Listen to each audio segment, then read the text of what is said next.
میں نے آج تک نہیں دیکھا کہ کسی مردے کو سفید رنگ کے علاوہ کسی اور رنگ کا کفن دیا گیا ہو، کالے رنگ کا، نیلے رنگ کا، پیلے رنگ کا۔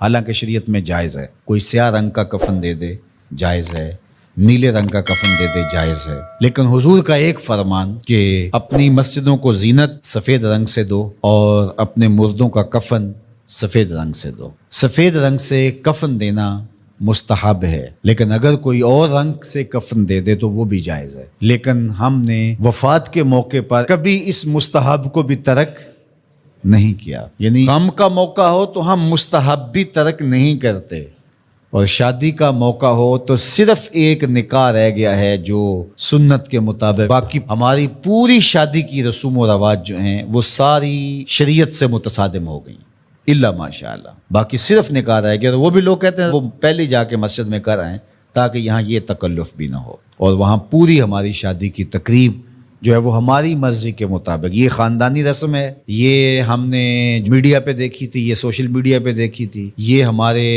ایک دوست کی شادی پہ گئے تھے، یہ ہم نے وہاں دیکھا تھا، اور کتنی تہذیبوں کا مغلوبہ بنا کے ہم ایک تقریب کرتے ہیں اور اس میں ہماری خواہش ہوتی ہے۔ ہم شریعت سے نہیں پوچھتے کہ شریعت اس کے بارے میں کیا کہتی ہے۔ تو کیا اسلام غموں کا مذہب ہے، دکھوں کا مذہب ہے؟ خوشی کے موقع پر آپ اسلام کو نہیں بلائیں گے؟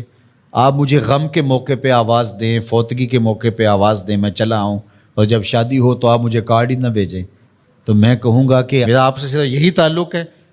غم کا موقع ہو تو آپ شریعت کے مستحب کا بھی خیال رکھیں، اور شادی کا موقع ہو تو آپ شریعت کی پرواہ نہ کریں۔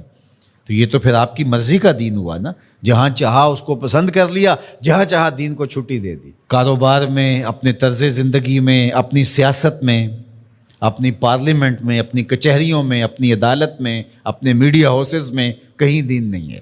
دین کہاں رہ گیا؟ اللہ اکبر۔ اقبال نے جو شکوہ میں کہا کہ اگر مسجد میں صف آ رہا ہوتا ہے تو غریب، دین غریبوں کے پاس رہ گیا۔ دولت بڑھتی جاتی ہے تو دین بھی مرضی کا ہوتا جاتا ہے۔ مولوی صاحب کو پابند کرنے چاہتے ہیں لوگ کہ آپ اس طرح کا دین دیں جس طرح ہم چاہتے ہیں۔ تو یہ تو اپنی خواہش اور آرزو اور تمنا کا نتیجہ ہوا۔ تو اللہ فرماتا ہے پھر یہ کیا ہوگا اگر تم ایسا کرو گے؟ تو آخرت رہی، وہاں تو اشد عذاب تمہیں ہوگا ہی، دنیا میں بھی تمہارے لیے خزی رسوائی ہے۔ اور آج ہمارا مسئلہ کیا ہے؟ آج ہم نہ دنیا دار ہیں نہ دین دار ہیں۔ کافر تو سیدھے سیدھے کافر ہیں اور اپنا ان کا نظام ہے اور اس نظام کے مطابق چل رہے ہیں، اور ہم کیا ہیں؟ ہم رادے بٹیر اور رادے تیتر۔ کبھی ہم کہتے ہیں ہم مسلمان ہیں اور کبھی کہتے ہیں نہیں، ہم جدید تہذیب کے نمونے ہیں، اور ہم اس صورت کے اندر اپنے آپ کو دکھانا پیش کر رہے ہوتے ہیں۔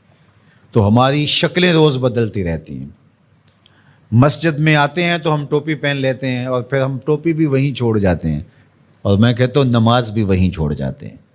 جب دکان پہ بیٹھے ہوتے ہیں تو اس وقت ہم نمازی نہیں ہوتے، بلکہ ہم حج اور احرام بھی وہیں چھوڑ آتے ہیں، اور ہم یہاں اور طرح کے مسلمان ہوتے ہیں، حج پہ اور طرح کے مسلمان ہوتے ہیں، اعتکاف میں اور طرح کے مسلمان ہوتے ہیں، اور ہم باہر اور طرح کے مسلمان۔ حالانکہ یہ ساری تربیت ہے ہماری عملی زندگی میں، اس کا اثر پیدا ہو۔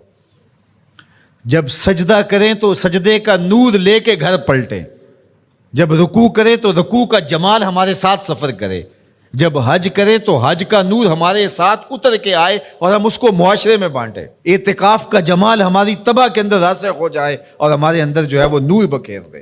تو مسلمان کا دین اور دنیا الگ چیز نہیں ہے، مسلمان کا دین اور دنیا ایک ہی چیز ہے، اور وہ اکٹھے چلتے ہیں، اور ان کو جدا کریں گے تو پھر چنگیزی کے علاوہ کچھ باقی نہیں رہے گا۔